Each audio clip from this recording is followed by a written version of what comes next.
오늘 말씀의 주제는 시험과 사명의 깨달음입니다. 예수님에 관한 얘기입니다.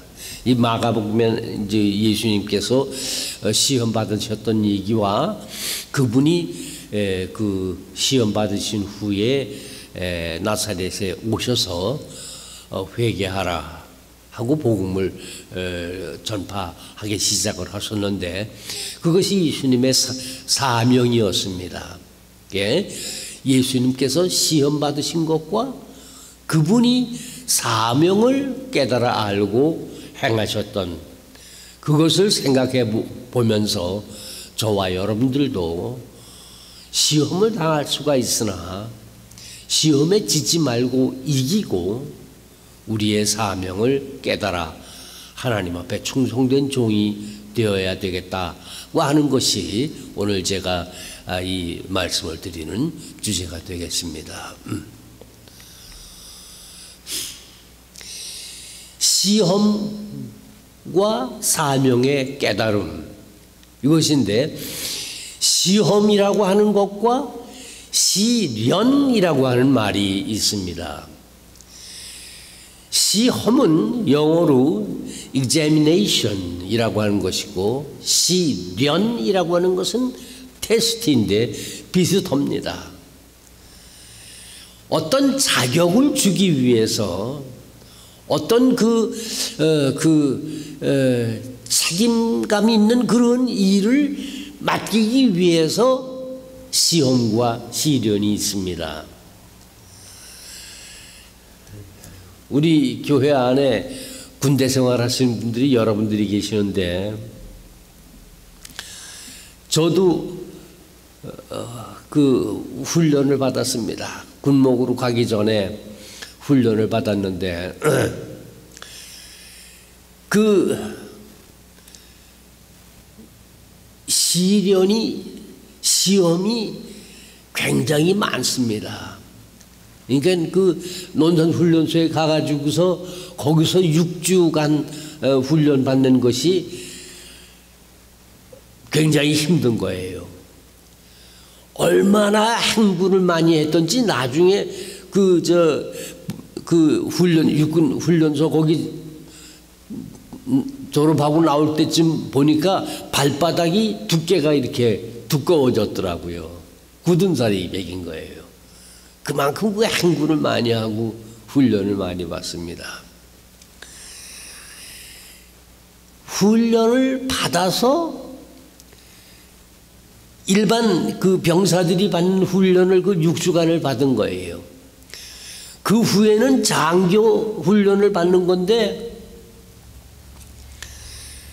광주 보병학교에 가서 이제 훈련을 받는데 그건 그래도 좀 저기보다는 좀 논산 훈련소보다는 좀 나아요. 그렇지만 때가 아주 무더운 삼복더위에 우리가 그 훈련을 받았습니다. 이게 이제 그 특수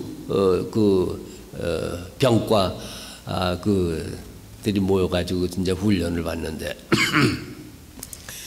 그 시험과 시련을 거쳐가는 겁니다. 얼마 전에 제가 유튜브를 보다 보니까 이 에베레스트 산을 그렇게 올라가는 사람들이 있더라고요. 정말 자세히 보니까 얼마나 힘들고 어려운 그것을 그 사람들이 거기를 등반해서 올라가는 거예요. 그리고 거기 올라간 것이 그들에게 아주 큰 보람이 되고 힘이 되고 인생의 자부심이 되고 이제 그러는 거예요. 제가 이게 광주 보병학교에서 그 훈련 받을 때 그 훈련생들 중에서 이제 전부 다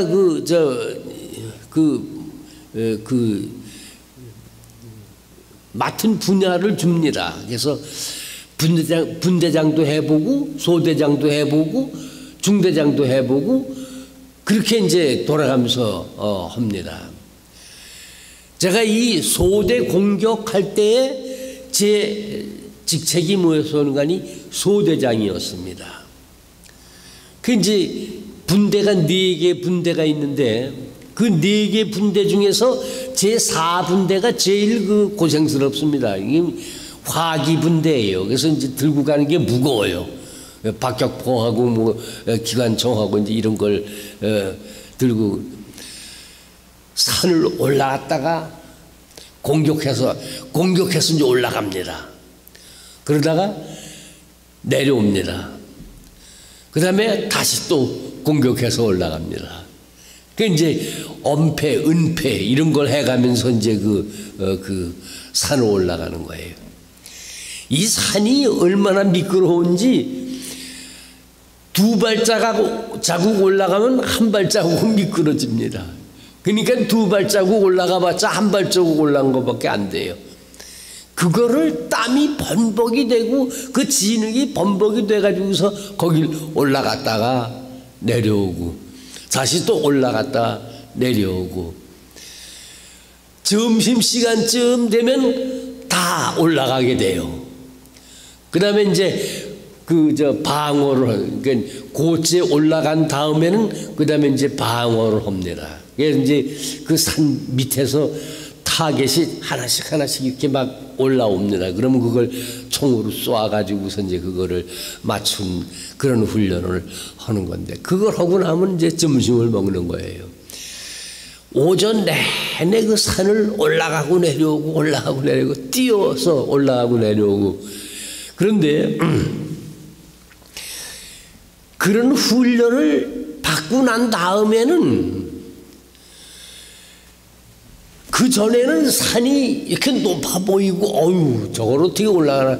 그런데요 그 훈련을 받고 난 다음에는 그 높은 산이 아주 우습게 보여진다고요.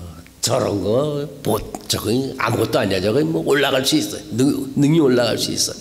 이렇게 자부심이 생기고 그리고 자기 능력에 대한 그런 자각심이 생깁니다. 왜냐? 그런 시련과 그런 시험을 거쳤기 때문에 그런 것이 생기는 거예요. 우리 그리스도인들의 삶도 그럽니다. 예수님의 삶이 그러셨어요.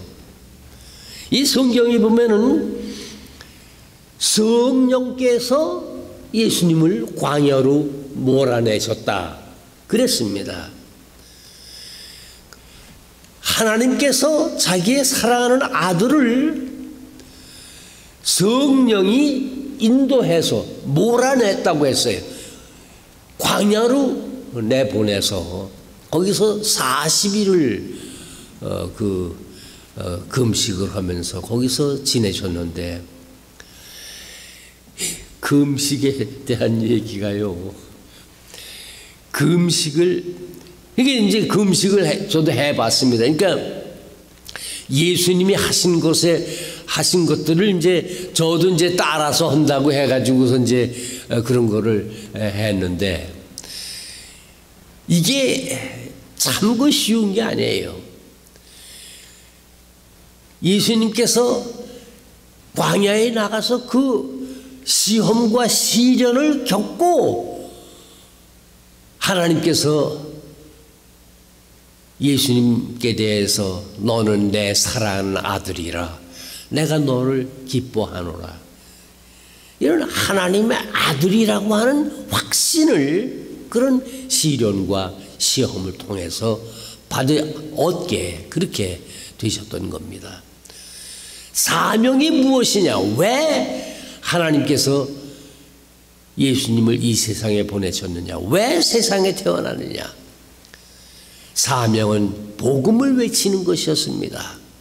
때가 찼고 하나님의 나라가 가까웠으니 회개하고 복음을 믿으라, 이걸 외치기 시작을 하신 것이 그 광야에서 시험과 시련을 겪으신 후에 이 사명감이 확실하게 예수님께 있게 되어졌던 겁니다.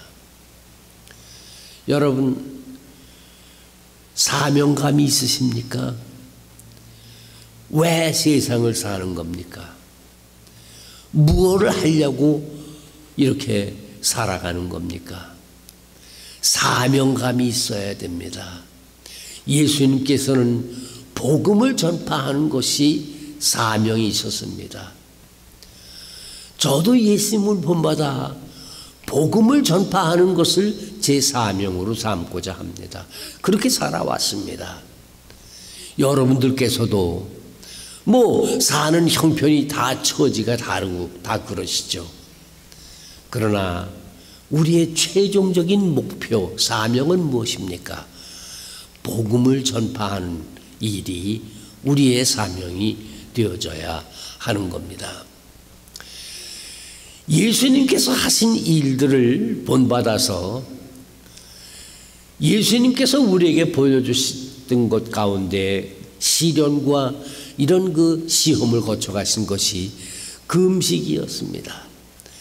저는 예수님께서 하신 일을 좀 해본다고 해가지고서 목수 노릇도 좀 해봤습니다. 그러니까 제가 이제 젊었을 때죠.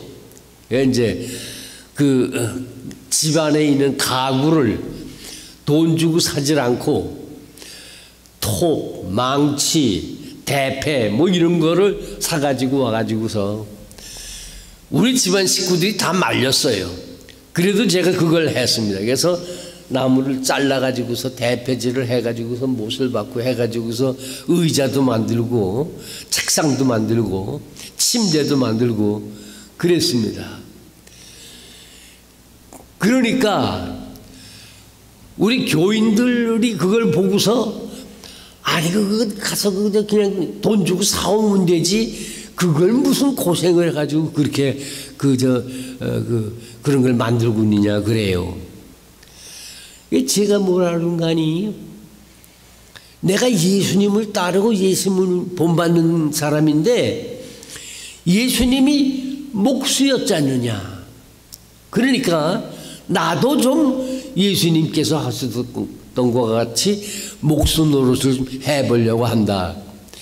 그래서 좀 해봤는데 지금은 그런 거 하나도 없습니다. 다 없어졌어요.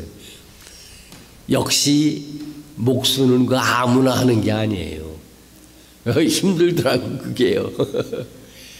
그러나 제가 그걸 하면서 배운 것이 있어요.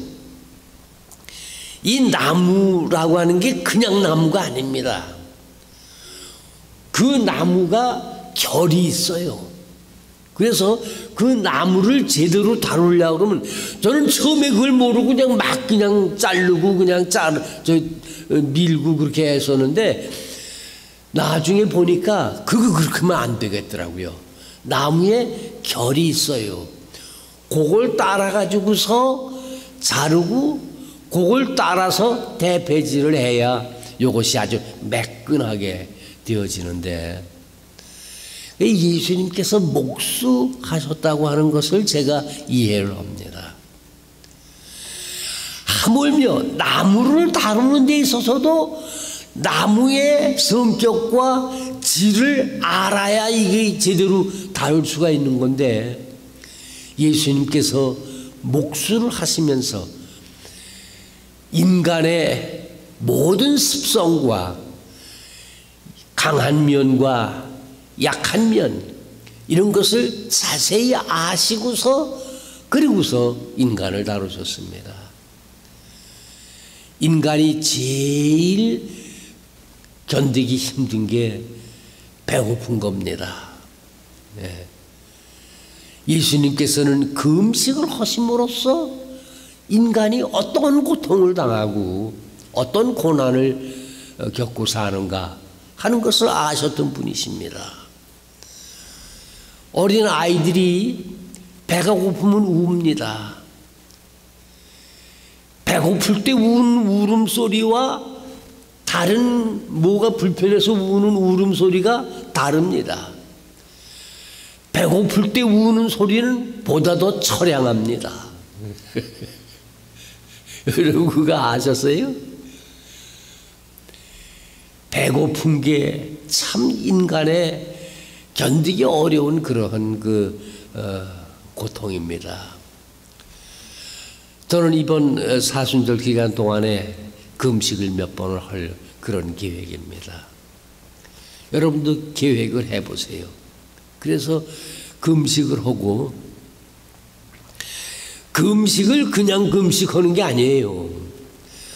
하루에 내가 먹는 그 음식이 돈으로 치면 얼마가 되는가 요걸 계산을 해봐 가지고서 내가 이제 하루나 이틀 금식을 하지 않습니까? 그러면 5불이나 10불이나 얼마가 되잖아요.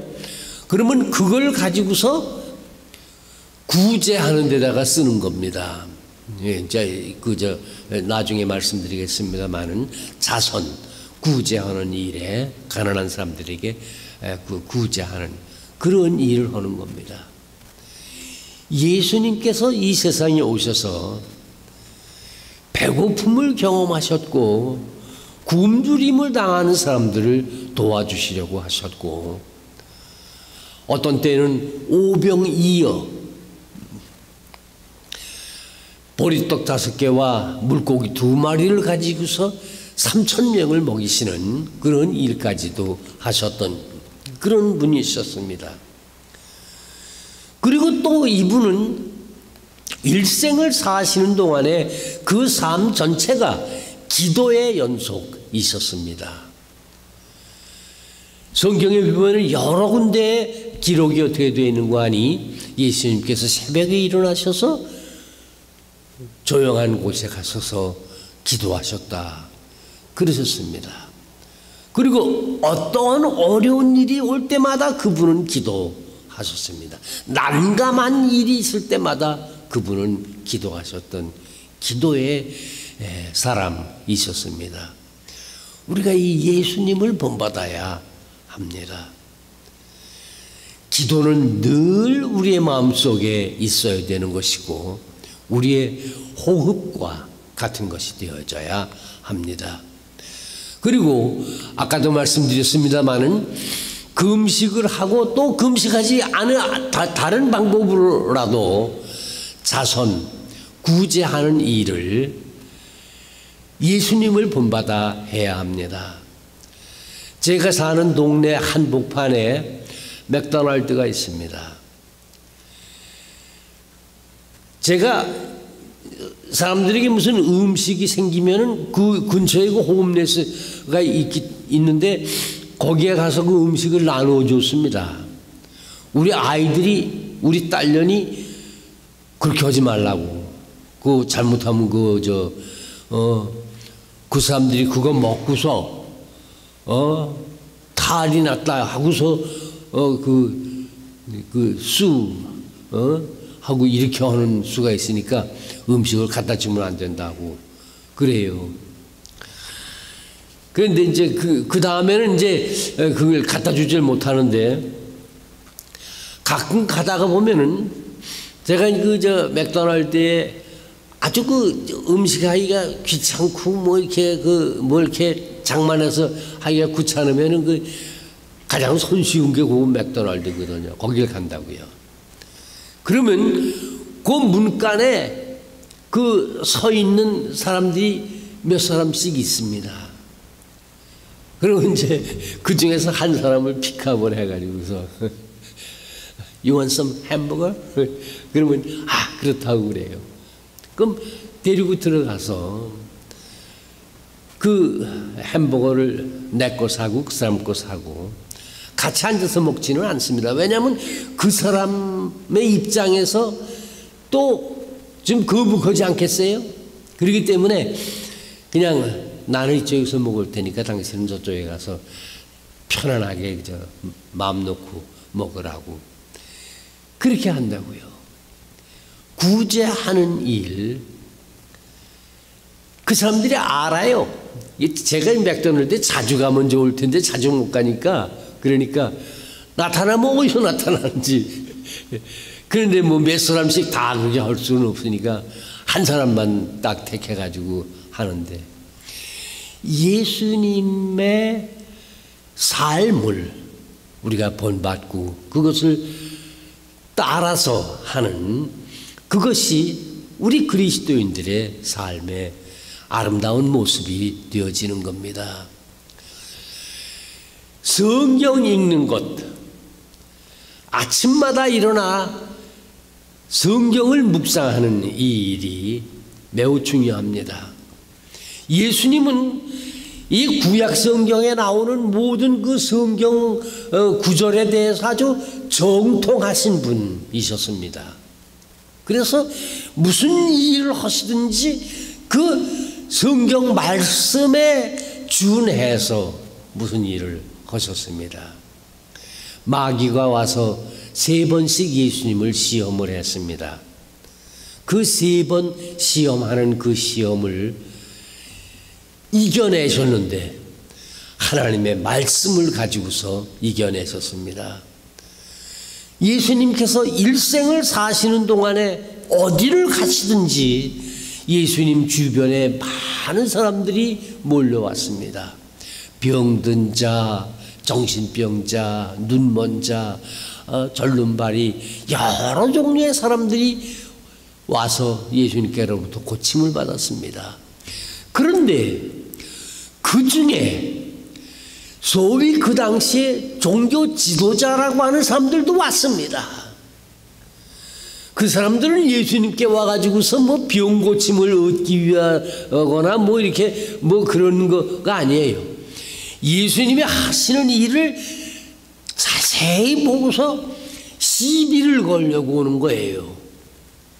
그런데 이 사람들이 뭘 가지고서 시비를 거냐 하면은 율법에 이렇게 되어 있는데 당신은 어떻게 하겠느냐. 요거 아주 어려운 그런 문제를 내는 거예요.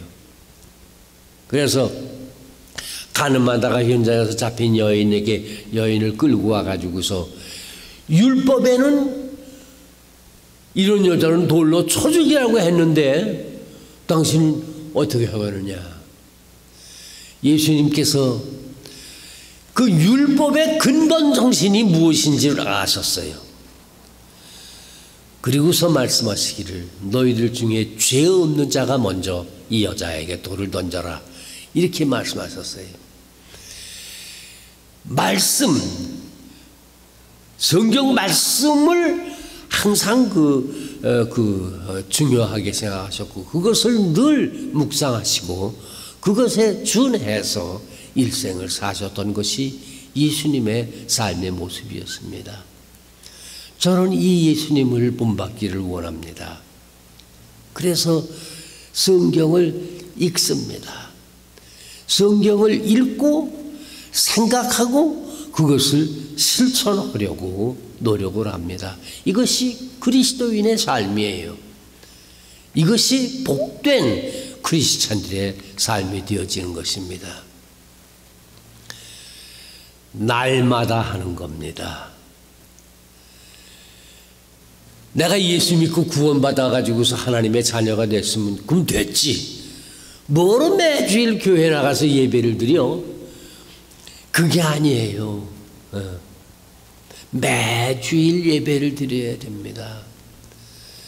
왜 그러냐면은 세상이 악하기 때문에 세상 속의 모든 유혹과 시험과 어려운 그런 것들이 세상에 많이 있어요.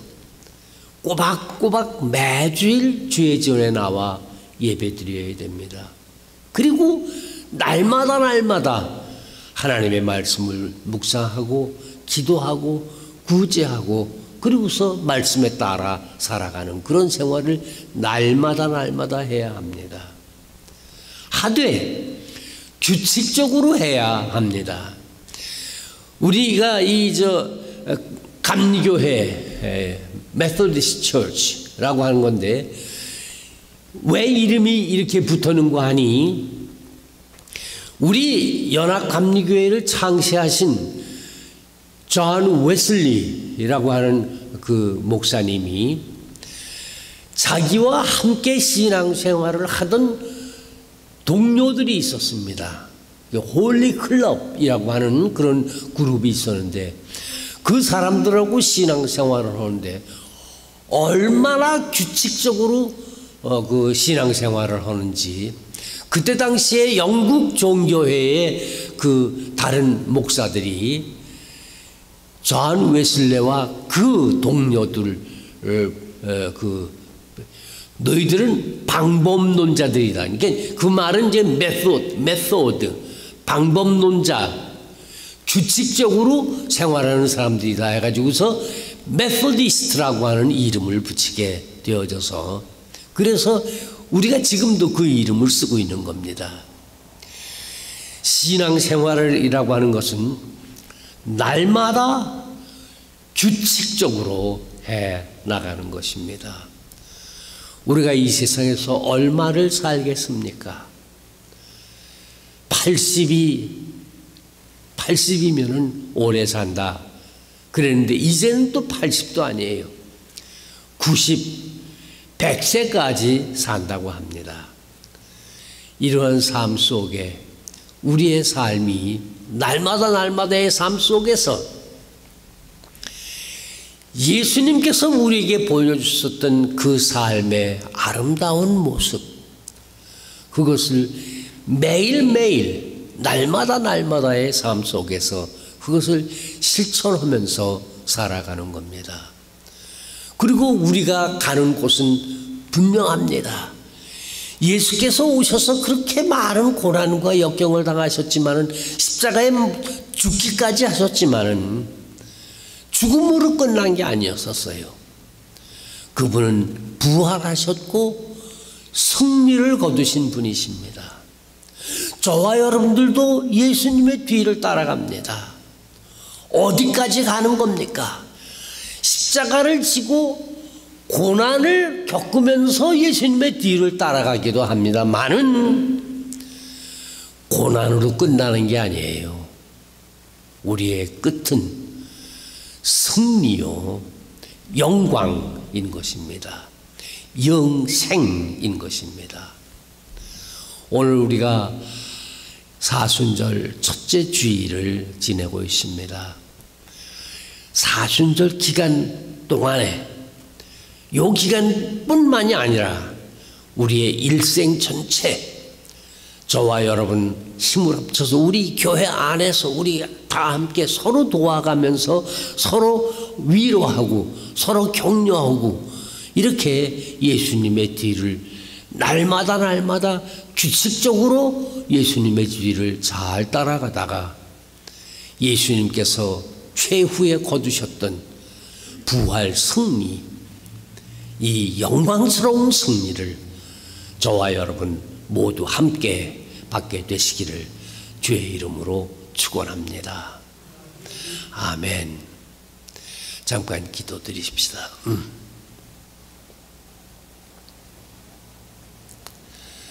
우리를 사랑하시는 하나님, 독생자를 보내주신 아버지 하나님,